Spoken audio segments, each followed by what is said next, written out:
জেলার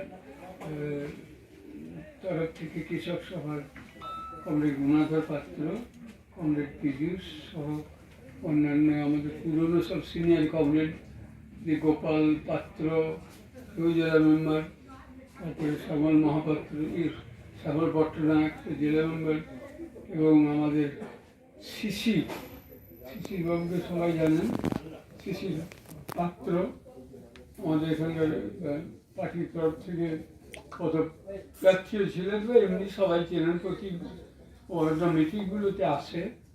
তারপর আমার পুরনো অনেক বন্ধুদের দেখছি, যে অনিল বাবুকেও দেখছি এদিকে, প্রভাত বসে আছে, খুব আনন্দের কথা, এত দূর থেকে এসছে, অথচ আমরা স্থানীয় অনেককে পেলাম না। যাই হোক, এদিকে খন্ডি থেকে এসছে, নারায়ণ কার্য সব এসছে, এদিকে আমার বাবলা থেকে দুজন নেতৃত্বে এসছে। মানে এটা তো আমি কোনো উদ্যোগী হতে পারিনি, আমার খুব শরীর খারাপ, এবং আমি কাল পর্যন্ত ছিলাম শুধু এই মিটিংটার জন্যেই। কাল সন্ধ্যায় পালিয়ে এসেছি ট্যাক্সি করে। আমি মেদিনীপুর ডাক্তার দেখাতে গেছিলাম, ওখানে 5 দিন ছিলাম। শনিবার গেছিলাম সকালে, এলাম কাল সন্ধ্যায় চলে এলাম। মিটিংটা আছে যখন তুই যাই, আমি না থাকাটা একটা খারাপ হবে, এটা আমি নিজেকে নিজে ক্ষমা করতে পারবো না। আমাদের কিছু না করি, অন্তত সবার সামনে তো দেখা হবে কিছু জনের সঙ্গে। আমি প্রথম বলবো, যারা এই সম্মেলনটা সফল করার জন্য ভূমিকা নিয়েছেন, সবাইকে আমার আন্তরিক অভিনন্দন, শুভেচ্ছা। যে এইভাবে এই যে দুঃখের দিনে, দুরবস্থায়, তবু রাজনীতিটাকে বাঁচিয়ে রাখা, এখন রাজনৈতিক মতাদর্শটা বাঁচিয়ে রাখাই এখন বড় কথা।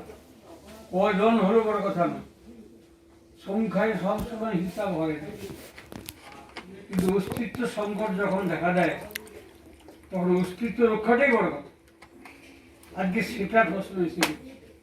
বেশি লোক আসেনি, আমি আজকে পরের মিটিংয়ে আসবো না, এ ভাবনা যেন না থাকে। আসেনি, পরেরটা যাতে আমি দুজন আনতে পারি। আজকে যেটা ফেল করলাম, সেটা যাতে পরের মিটিংয়ে পূরণ করতে পারি, এই মানসিকতা।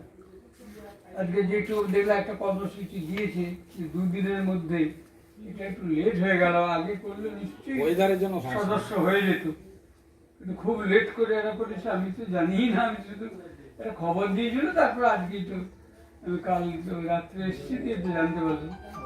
তা এটা একটা টার্গেট দিয়েছে, 2 দিনে ইচ্ছা করে করে। এই সুযোগে এইটাকে নিয়ে তো 5 জনের কাছে যাওয়া যায়। যদি 5 জনের 4 জনও না করে, একজন করুন, তাতে না করলো আর 10 জনের কাছে যাবো, 10 জনের মধ্যে একজন করুন, মানে একটু বাড়িয়ে দেবো সংখ্যা। 5 জনের কাছে ফেল করলে 10 জনের কাছে ফেল করতে বানিয়ে দিই। অর্থাৎ এইটাকে জাগিয়ে রাখা, জ্বালিয়ে রাখা। প্রদীপ যেমন জ্বললে, একটা প্রদীপ যদি জ্বলে থাকে, তাহলে আর শত শত সহস্র প্রদীপ জ্বলবে, কিন্তু সেই জ্বালাটা যদি, আগুনটা না থাকে, তাহলে কিছুই কোনোদিনই কোনোভাবে জ্বলবে না। তাই আজকে পার্টিকে রক্ষা করা দরকার। সব থেকে বড় সংকট এখন কমিউনিস্ট পার্টির ক্ষেত্রে এই মতাদর্শটাকে ভারতবর্ষে টিকিয়ে রাখা যাবে কিনা। কারণ এর সম্পূর্ণ উল্টো মতবাদ, সেটা হচ্ছে বিজেপি, সম্পূর্ণ উল্টো।